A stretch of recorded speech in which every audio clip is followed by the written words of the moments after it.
Bilisan mo. Listen mo. Para kang papel. Anong papel ka? Anong papel? Tignan nyo ha. Palito lang pong ginamit dyan, no? Napakanipis pa. Mas makinis pa ito. Itong isa kaysa sa palito. Dadasalan ko lang, paparinig ko pa sa nanonood sa akin dyan, ha? Dadasalan ko to sa pangalan ni Jesus. Sa pangalan ng Ama, ng Anak at Espiritu Santo. Amen. Binabasbasan ko ang palitong ito upang magkaroon ng bisa at magkaroon ng kuryente o apoy na liliyab sa buong katawan na itong nasa loob ng katawan ng taong ito.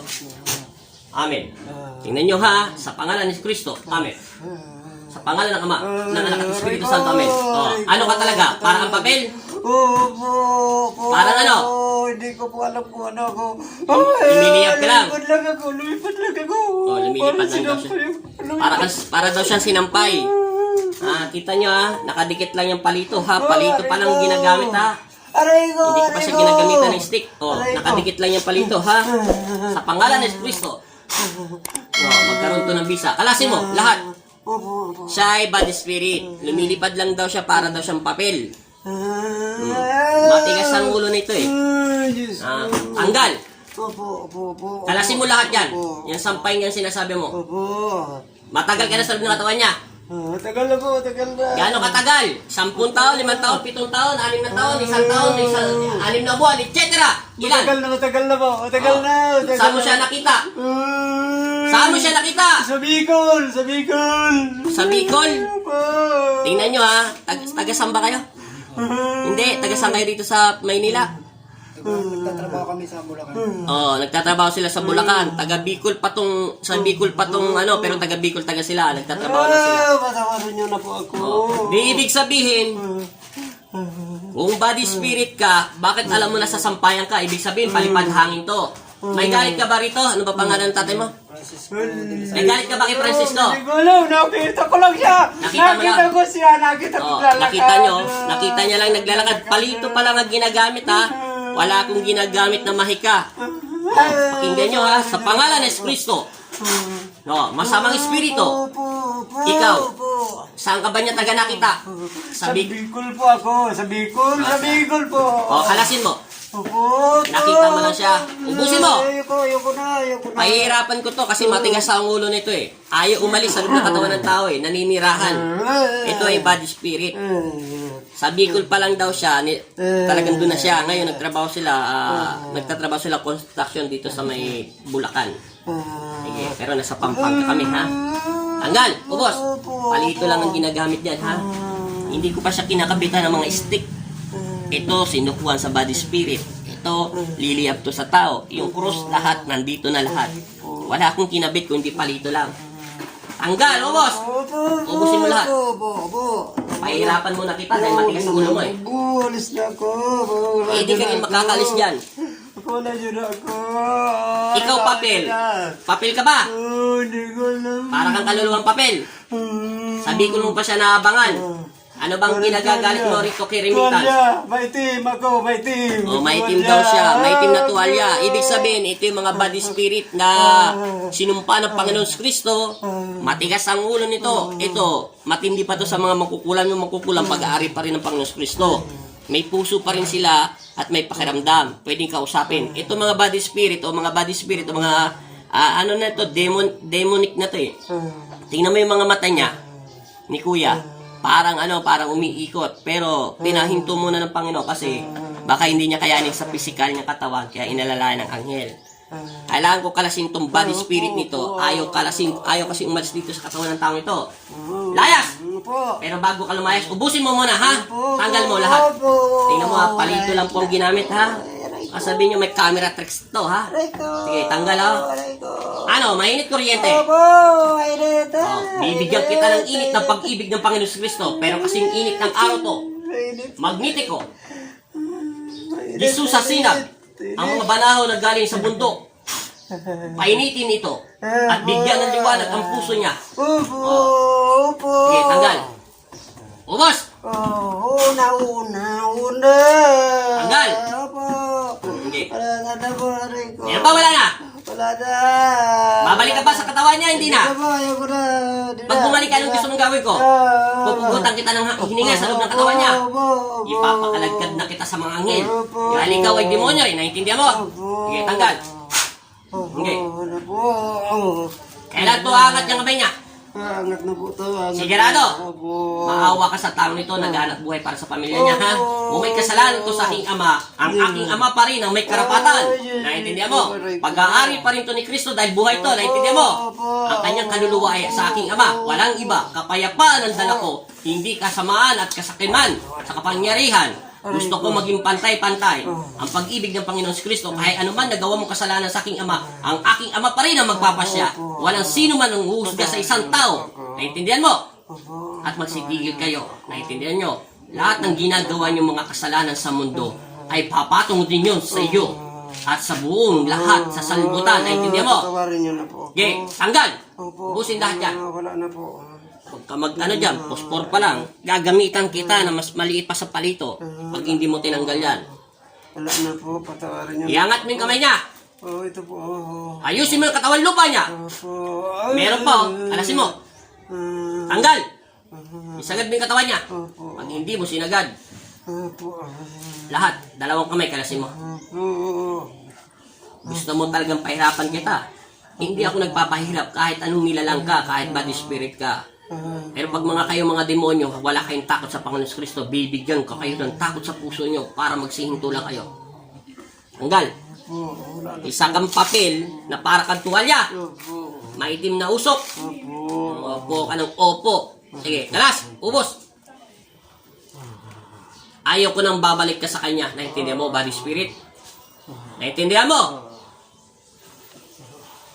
Kalasin mo lahat yan at patutulugin mo na to, ha? Ayaw ko na itong makakaramdam ng sakit sa katawan niya. Hayaan mo lang siya magkaroon ng sakit kung panahon niya na at sa sobrang tanda niya na. Naintindihan mo? Dahil sa physical niya nakasyon. Naintindihan mo? Yun ay tagang physical na naming katawan. Ikaw, maitim na tuwalya. Tuwalya ka ba? Para tuwalya po. Maitim ka. Na pumapasok ka lang para kang sumasabay sa hangin. Sige. Ilan liwanag nakikita mo sa paligid mo? Ilan? Sige, tanggal. Meron pa. Dito, wala na. Ito, meron pa. Kalasin mo. Sige. Ubos. Yung kanina palito, ginamit natin. Pero ito gagamitin ito. Makinis pa to sa palito. Yan, ginawa ko lang naman to eh. Tawag daw yata rito pandakaki. Para daw to sa mga makukulam, itatry ko. Pero hindi na to magkukulam ha, pero nakaka-connect to sa body spirit. O boss!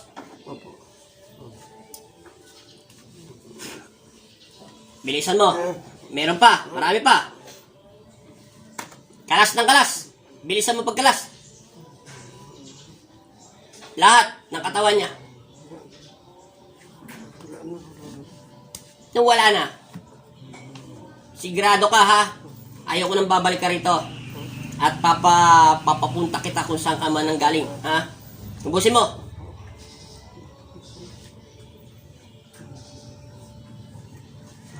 Lahat.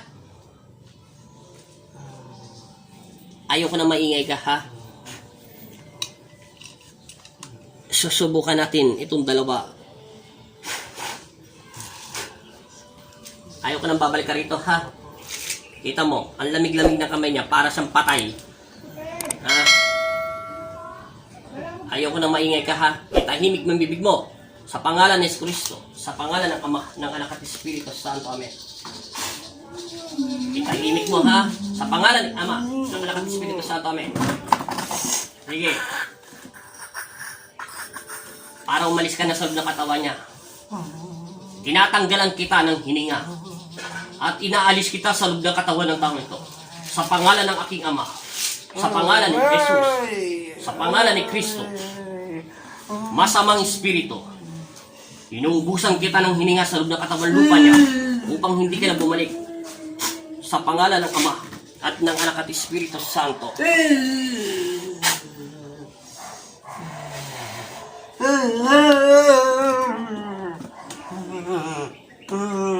Amen.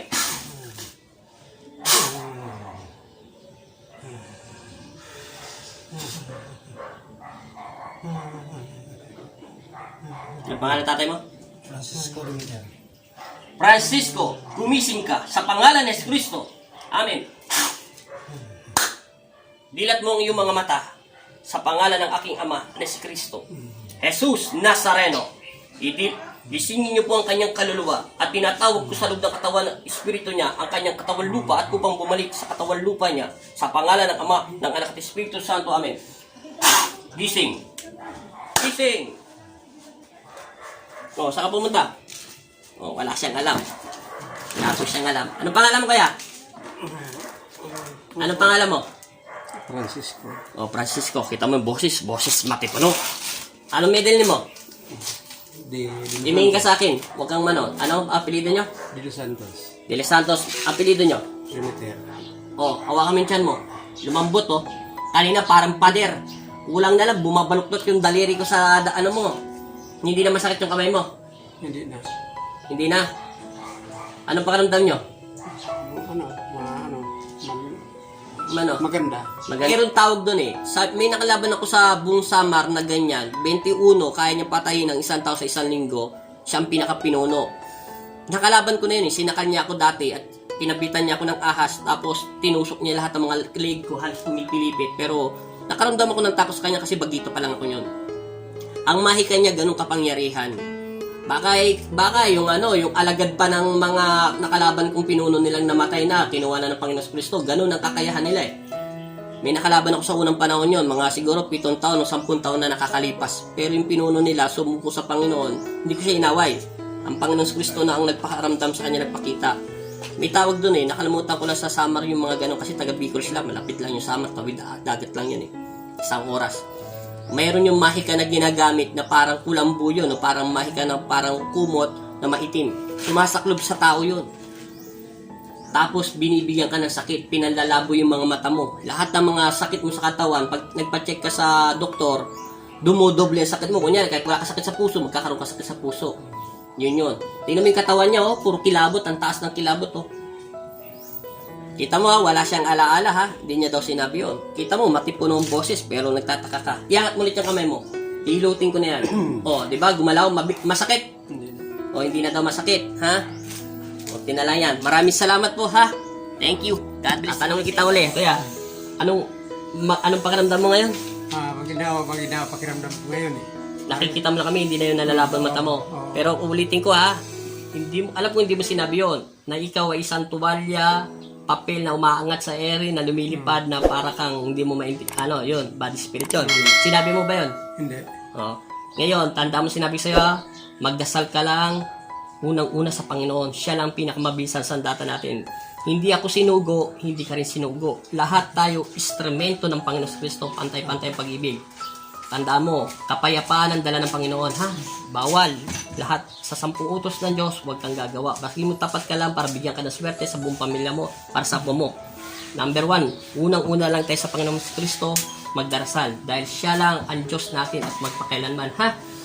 Anong pakiramdam mo? Linawa. Maayos na. Malinaw na yung paningin mo. Malinaw yung ko. Okay na. Maayos na. Mag-ingat kayo, ha? Mag-ingat kayo. Sige, God bless, ha? Sige, taga Bulacan.